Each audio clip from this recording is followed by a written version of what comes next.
অভাব কাকে বলে জানেন?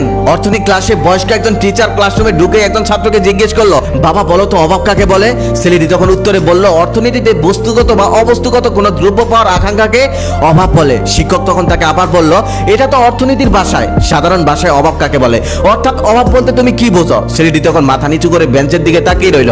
শিক্ষক তখন তাকে আবার জিজ্ঞেস করলো। ছাত্রটি এবার বলতে শুরু করলো, স্যার আমার বাবার টাকা নেই বলে আত্মীয় স্বজনরা আমার খোঁজ নেয় না, এমনকি ঈদের দিনেও না। এই যে গরিব হওয়ার কারণে আত্মীয় স্বজনরা আমাদের খোঁজ নেয় না, এটাও একটা অভাব। আমি মধ্যবিত্ত করে ছেলে বলে আমার তেমন কোনো বন্ধু নেই, যদিও দুই একজন আছে, তবে তারা কখনোই আমাকে মূল্য দেয় না, এটাও আমার অভাব। সেই ছোটবেলা থেকে হাজারো স্বপ্ন দেখেছি, কিছুদিন স্বপ্ন দেখার পর আবার সেই স্বপ্নগুলো বুকের মধ্যেই চাপা দিয়ে রেখেছি, টাকার অভাবে কখনোই পূরণ করতে পারিনি, এটাও একটা অভাব। এই তো আজকে কলেজে আসার সময় মায়ের কাছে গাড়ি ভাড়া চাওয়ার সময় মা কয়েক জায়গা তন্ন তন্ন করে খুঁজে 20টি টাকা আমাকে দিল। আমি যখন বাড়ি থেকে বের হলাম তখনই আমার মনে পড়লো মা সকালে বলছিল তার নাকি জ্বর, কিন্তু ওষুধ কেনার টাকা নেই। তারপর আমি ওষুধ কিনে মাকে দিয়ে আসলাম। মা তখন আমাকে জিজ্ঞেস করলো, কিরে কলেজে যাবি না? তখন আমি মাকে বললাম, হ্যাঁ যাবো, আমার এক বন্ধু বাইক নিয়ে অপেক্ষা করছে, ওর বাইকেই যাবো, তাই তোমাকে ওষুধটা কিনে দিয়ে গেলাম। এই যে 10 টাকার জন্য পুরো রাস্তা হেঁটে এসেছি, আবার 10 টাকার জন্য পুরো রাস্তা হেঁটেই বাড়িতে যাব।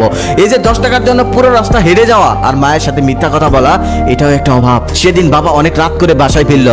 বাসায় ফেরার পর মা জিজ্ঞেস করলো, এত রাত হলো কেন? বাবা তখন বলল, ওভারটাইম করেছি। মা তখন বলল, 2 একদিন ওভারটাইম না করলে হয় না? বাবা তখন বলল, ওভারটাইম না করলে সংসার চালাবো কি করে, সংসার চলবে কি করে? এই যে সামান্য কিছু টাকার জন্য বাবার অতিরিক্ত পরিশ্রম করাটাই অভাব। সেদিন ছোট বোনকে দেখলাম টিউশনির টাকা বাবার কাছে চাইতে সংকোচ বোধ করছে, এটাই অভাব। কারণ সে ভালোভাবেই জানে বাজারে জিনিসপত্র সবকিছুর দাম বেশি, পরিবারের অবস্থা এখন তেমন একটা ভালো না। সেদিন মাকে দেখলাম একটা ছেঁড়া কাপড় সুই সুতা দিয়ে সেলাই করছে।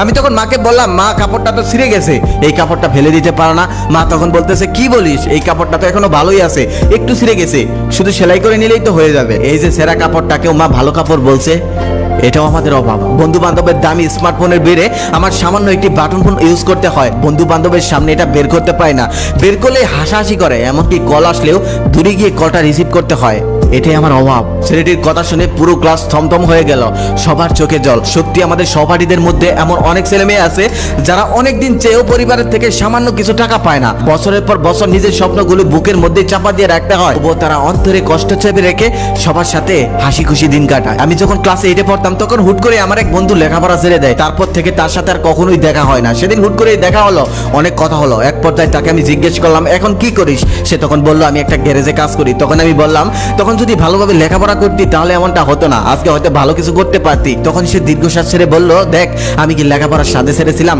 আমি যখন ক্লাস 8-এ উঠলাম তখন আমার বাবা মারা যায়, আমরা 3 বোন 1 ভাই, পরিবারে ইনকাম করার মতো আর কেউ ছিলই না।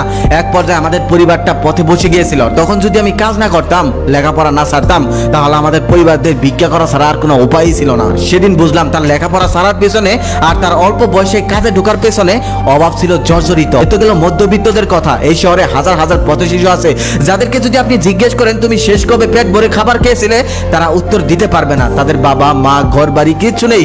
ঝড় বৃষ্টির সময় যদি তারা অন্য কারো বারান্দায় গিয়েও দাঁড়ায়, তাদেরকে তাড়িয়ে দেওয়া হয়, এটা হলো অভাব। আবার আরেক দিক দিয়ে দেখতে গেলে পৃথিবীর সবাই অভাবী।